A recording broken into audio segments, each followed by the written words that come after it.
faire donc ce matin. On va enchaîner tout de suite sur la présentation de M. Supini, et après on fera les questions. Bonjour à tous, je m'appelle Philippe Supini, je suis responsable de la cellule promotion et soutien de la recherche du CHITS. Alors je n'ai pas de conflit avec l'industrie, et je vais vous présenter la recherche qui est menée sur le CHITS depuis maintenant quelques années, son évolution, et vous montrer par là qu'une recherche ambitieuse avec de vraies réussites est aussi possible dans un centre non universitaire. Alors, à l'origine, pourquoi le centre hospitalier de Toulon a décidé de se lancer dans l'aventure du développement d'une activité de recherche? Quels étaient les enjeux? Tout d'abord, offrir un accès, bien entendu, aux innovations pour l'ensemble de nos patients, un maximum de nos patients en tout cas, que ce soit des molécules innovantes ou des dispositifs médicaux, des traitements alternatifs. L'idée était aussi d'imprimer une certaine forme de dynamique de formation continue pour nos équipes médicales et paramédicales, et puis également de stimuler l'activité des services.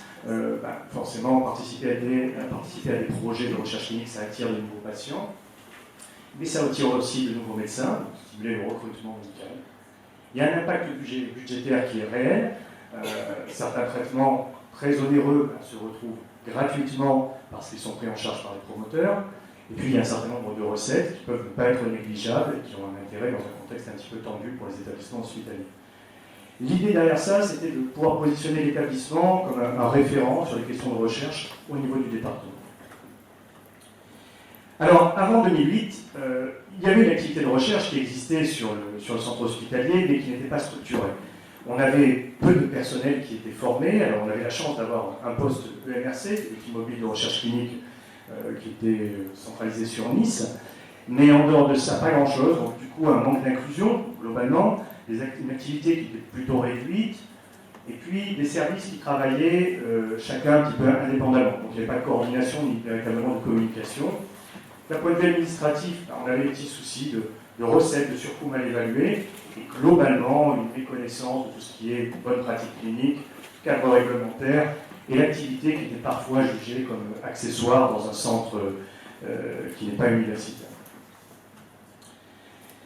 Alors en 2008, les choses ont changé. Ça a été impulsé par un petit groupe de médecins, je pense à Alain Lafeuillade, Antoine Elias, Jacques-Laurent Gasselin et Laurent Cals notamment, et une volonté commune de la direction et de la CNE de développer cette activité de recherche. Alors c'est passé par la création d'une unité de recherche clinique via un accord cadre entre le CHU de Nice et le CHITS pour nous faire bénéficier en fait de leur procédure, de leur cellule méthodo et puis de la vigilance pour nos projets promoteurs. Du coup, suite à cette création d'unité de recherche clinique, les premiers recrutements ont eu lieu, non pas en 2008, mais étalés jusqu'en 2013, ce qui a conduit à une augmentation d'activité suffisamment importante pour qu'on puisse enfin émerger sur les fameux crédits mairie via nos indicateurs qui nous ont été exposés précédemment, les CIDAPS pour les publications et les CIREC pour les inclusions. Cette obtention de mairie nous a fait passer un palier supplémentaire et donc on a pu recruter de nouveaux arcs, investir pour soutenir l'activité et développer en parallèle une activité de promotion. Alors elle est étalée dans différents secteurs, l'infection, réanimation, médecine d'urgence, médecine du sommeil, gastro. C'est une activité de promotion observationnelle mais interventionnelle parfois, en monocentrique sur l'interventionnel. Et puis, entre 2013 et 2015, l'activité a encore progressé de manière encore plus forte. Ça a nécessité de nouveaux recrutements. Et le fait marquant a été d'inscrire cette activité dans le projet médical de l'établissement, qui est en cours pour 2016-2020. Ça traduit ainsi la transformation de la recherche en un objectif institutionnel qui nous a obligés à revoir en fait notre organisation. Alors comment on est organisé? Je vais essayer de ne pas me mettre devant. Alors on a trois grands pôles. On a le comité scientifique qui est constitué des différents responsables recherche des pôles cliniques, médico-techniques, de la direction des soins également et de notre commission d'éthique. Ces responsables sont nommés par les chefs de pôle et leur mission au sein des pôles est d'orienter l'activité de recherche et au sein du comité, ils se saisissent de toutes les questions médicaux, éthiques, scientifiques autour de l'activité de recherche, spécialement centrée autour de la promotion bien entendu. La cellule support, donc la cellule promotion et soutien de la recherche, qui dépend directement des affaires médicales de la recherche avec notre directrice Yann Piedcock. Et puis le comité de pilotage de la recherche, qui est là où se prennent toutes les décisions relatives à l'activité, qui est composé à la fois du pendant CME, avec la présidence et la vice-présidence, et puis la direction générale, représentée par notre directrice des affaires médicales et de la recherche. Alors, le service support a bien grandi. On était très peu nombreux au démarrage. Aujourd'hui, on est 10. Avec 8 ARC, donc des infirmiers, qui ont la double compétence. On a essayé de se structurer en 3 équipes distinctes. Une équipe qui est chargée de la gestion de la démarche qualité et du développement. Une équipe promotion, pour notre petite activité de promotion, avec ce qui concerne le réglementaire, les soumissions, et bien entendu le monitoring, contrôle qualité. Et l'équipe support aux investigateurs. Alors, l'équipe étant petite, bien sûr, il y a des passerelles et de la porosité entre les différentes équipes.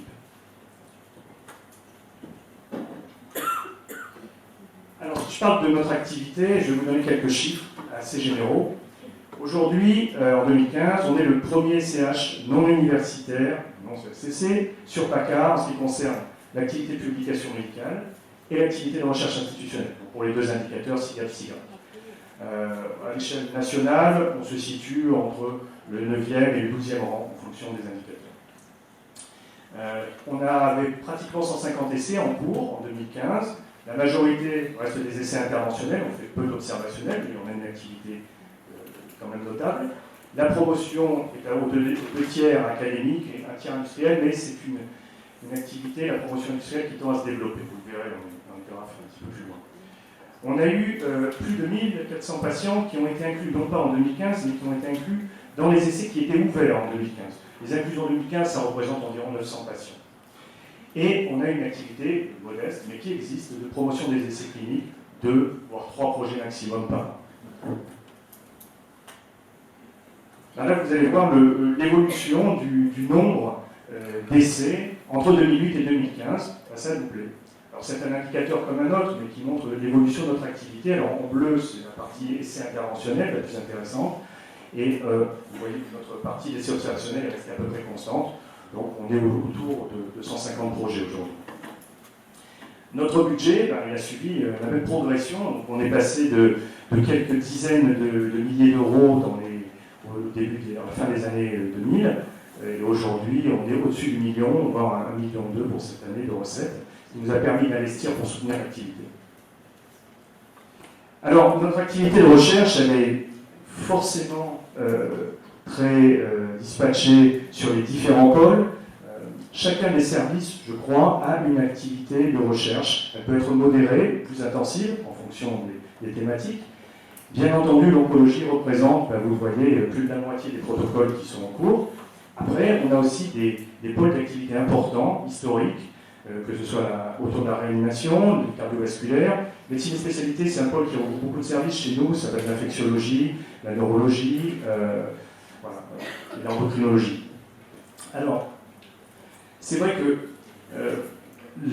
l'activité est répartie sur de nombreux services, mais on a des pôles d'excellence dedans.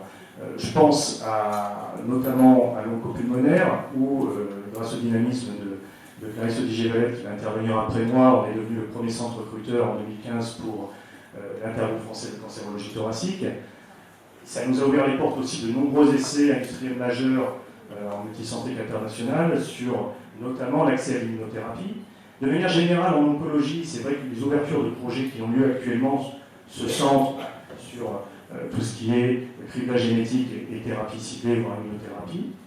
En dehors de l'oncologie, on a une forte activité en réanimation avec Jacques-Laurent Gasselin et Jean-Michel Arnal, autour soit des thématiques liées à la ventilation sur les dispositifs médicaux, soit sur le sepsis avec plusieurs essais médicamenteux de phase 2 à l'international. La médecine vasculaire et la cardiologie, chez nous, c'est aussi un gros pôle historique, avec à la fois des projets à promotion académique ou à promotion industrielle sur du médicament.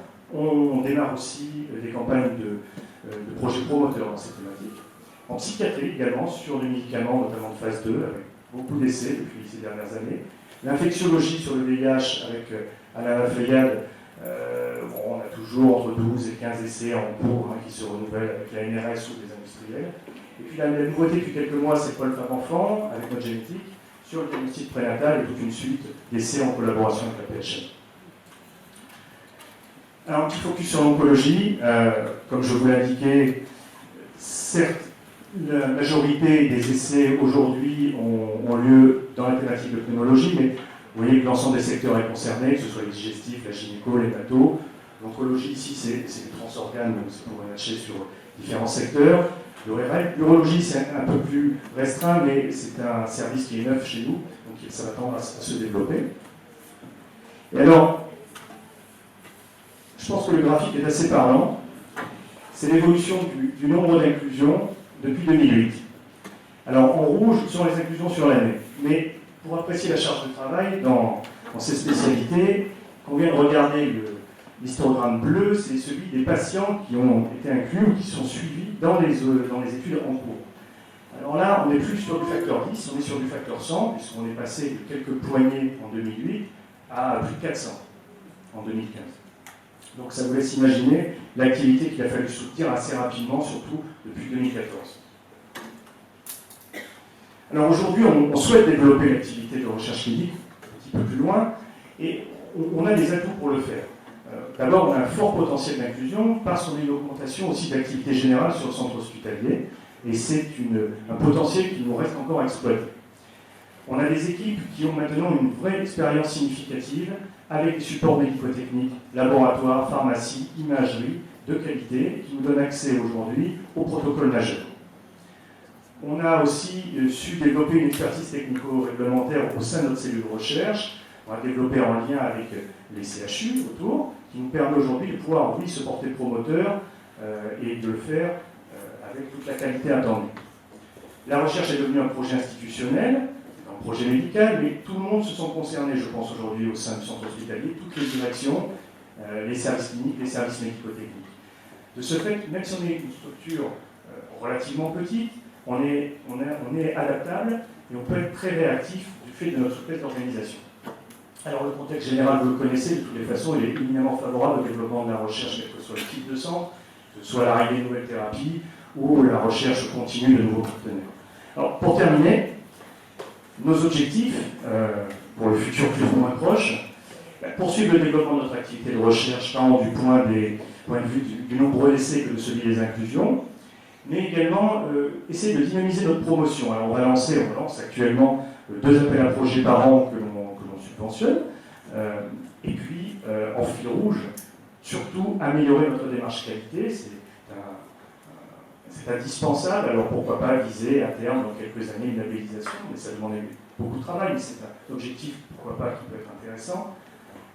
On souhaite également développer la recherche paramédicale et translationnelle, un petit peu différent de la recherche clinique, mais on est très sollicité par nos équipes d'infirmiers, mais aussi avec des partenaires universitaires.